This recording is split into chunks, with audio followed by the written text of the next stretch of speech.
नमस्कार साथियों, हम आंतरिक अफवाह तंत्र की चर्चा कर रहे थे। पिछली वीडियो में हमने आंतरिक अफवाह तंत्र की मुख्य नदी घग्गर नदी तथा कांतली नदी की चर्चा की थी। इस वीडियो में हम आज अगली मुख्य नदी कांकणी नदी की चर्चा करेंगे। इसी नदी को कांकणे नदी भी कहा जाता है। कांकणे नदी जैसलमेर के कोठारी गांव से उद्गमित होती है। प्रवाहित होने के बाद में जैसलमेर में ही आगे चल के एक झील का निर्माण करती है, जिसे बुझ झील कहा जाता है। बुझ झील जैसलमेर में ही स्थित है। यह मीठे पानी की झील है। कांकणी नदी में जब वर्षा ऋतु में पानी ज्यादा होता है तो पानी मीठा खाड़ी पाकिस्तान तक भी चला जाता है। स्थानीय भाषा में कांकणी नदी को मसूरदी नदी भी कहा जाता है। मसूरदी नदी कांकणी राजस्थान के आंतरिक अफवाह तंत्र की सबसे छोटी नदी है। यह 17 किलोमीटर लंबी है। इसी क्रम हम अगली नदी मुख्य नदी की चर्चा करेंगे। उसमें रूपनगढ़ नदी की चर्चा करेंगे। रूपनगढ़ नदी अजमेर के नाग पहाड़ी अजमेर से उद्गमित होती है। अजमेर जिले में से यह निकलती है। उत्तर की तरफ प्रवाहित होती हुई सांबर झील में विलुप्त होती है। सांबर झील जयपुर में स्थित है। जयपुर अजमेर और नागौर की सीमा पर स्थित है। सांबर झील में यह चली जाती है। इसी रूपनगढ़ नदी के किनारे निम्बार्क संप्रदाय की प्रमुख पीठ सलेमाबाद स्थित है, जो विश्व प्रसिद्ध निम्बार्क संप्रदाय का तीर्थ स्थल है। रूपनगढ़ नदी सांबर झील में प्रवेश करने वाली दक्षिण से आने वाली मुख्य नदी है।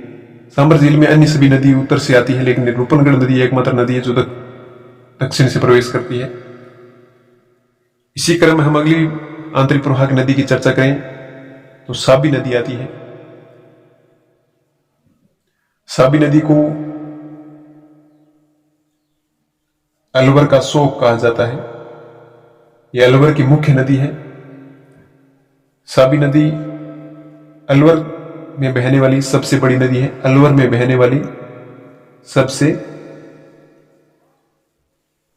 बड़ी नदी है। यह राजस्थान की एकमात्र नदी है जो राजस्थान से उद्गमित होने के बाद यह राजस्थान में सेवर की पहाड़ियां जयपुर से उद्गमित होती है। यहां से उत्तर की तरफ प्रवाहित होती हुई पटौदी गांव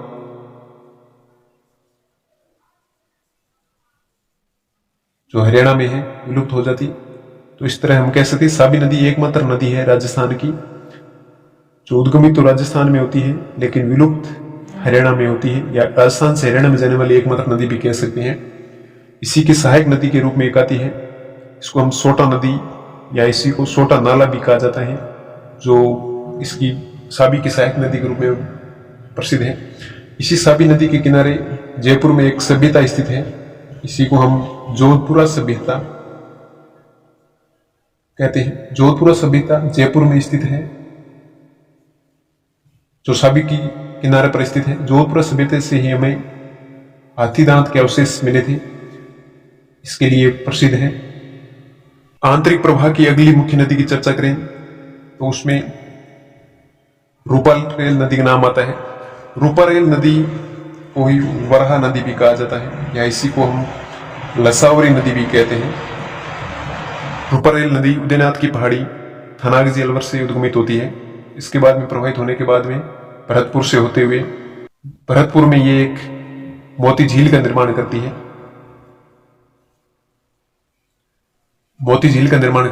इसी मोती झील को भरतपुर की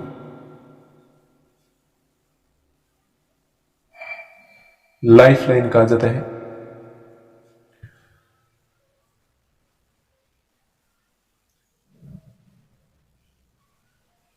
रूपारेल नदी मोती झील के अलावा ही भरतपुर में एक बांध का निर्माण भी करती है, जिसे सीकरी बांध भी कहा जाता है। ये भरतपुर में स्थित है। रूपारेल नदी के ही किनारे अलवर में एक प्रमुख तीर्थ स्थल है, जिसको हम बृहदहरि धाम कहते हैं। ये इंदो के गांव अलवर में है। ये कनपटे नाथों का मुख्य तीर्थ स्थल है। यहां पर भरतरी में भादवा शुक्ल अष्टमी को लक्खी मेला बढ़ता है। लक्खी मेला, जहां लाखों की संख्या में श्रद्धालु आते हैं, लक्खी मेला बढ़ता है। यह मत्स्य प्रदेश का सबसे बड़ा, यह अलवर भरतपुर क्षेत्र का, यह पूर्वी राजस्थान का, यह मत्स्य प्रदेश का सबसे बड़ा मेला है। भरतरी मेला मत्स्य प्रदेश का सबसे बड़ा मेला है। इसी क्रम हम आगे आंतरिक प्रवाह की दूसरी नदी मेंथा नदी की चर्चा करेंगे। मेंथा नदी जयपुर की मनोहरपुरा पहाड़ी से निकलती है। उसके बाद में ये जयपुर में ही स्थित है, सांबर झील में चली जाती है। इसी के किनारे, मेंथा नदी के ही किनारे लूणवा नागौर में जैन तीर्थ स्थल स्थित है। लूणवा जैन तीर्थ स्थल विश्व प्रसिद्ध है ये। इसी क्रम में हम अगली आंतरिक प्रवाह की मुख्य नदी देखें तो कोकंद नदी आती है। कोकंद नदी के ही किनारे भरतपुर में बंद बारेठा बांध है। यह भरतपुर में ही प्रवाहित होती है, आंतरिक प्रवाह की छोटी सी नदी है। इसी के किनारे ही भरतपुर में बंद बारेठा अभयारण्य भी है, जिसे हम बंद बारेठा अभयारण्य को हम परिंदों का घर कहते हैं। यह बंद बारेठा बांध है। यह भरतपुर की सबसे बड़ी पेयजल परियोजना है। पेयजल परियोजना है। कौन है भरतपुर की सबसे बड़ी पेयजल परियोजना? बंद बारेठा बांध से ही भेद भरतपुर की सबसे बड़ी पेयजल परियोजना है। इसी क्रम में हम मेंढा नदी की चर्चा करें। अगले क्रम में मेंढा नदी की चर्चा करेंगे, जो आंतरिक प्रवाह की ये नदी है। मेंढा नदी हरस की पहाड़ी सीकर से निकलती है तथा प्रवाहित होने के बाद में सांबर झील में चली जाती है।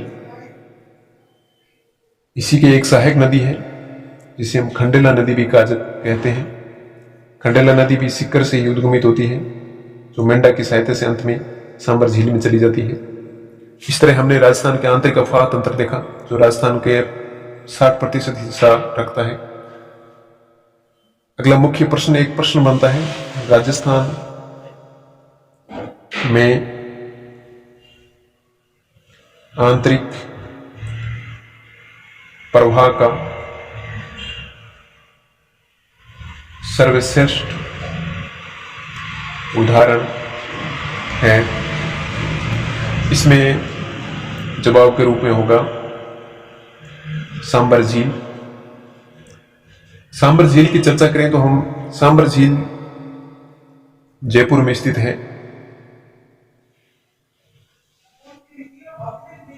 यह खारे पानी की झील है।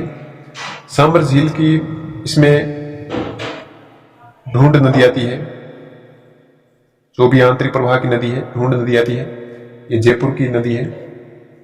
ढूंढ नदी सांबर झील की सर्वाधिक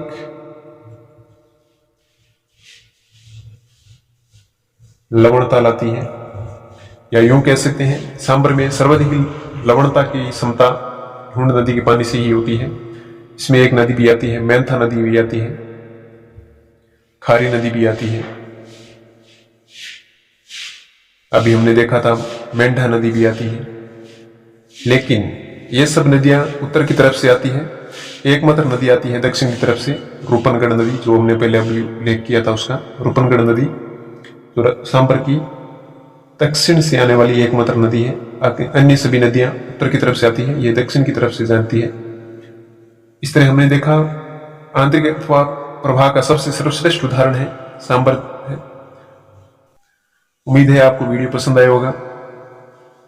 लाइक करें, शेयर करें, चैनल को सब्सक्राइब करें ताकि इसी तरह के वीडियो आपको मिलते रहें। जय हिंद, जय भारत।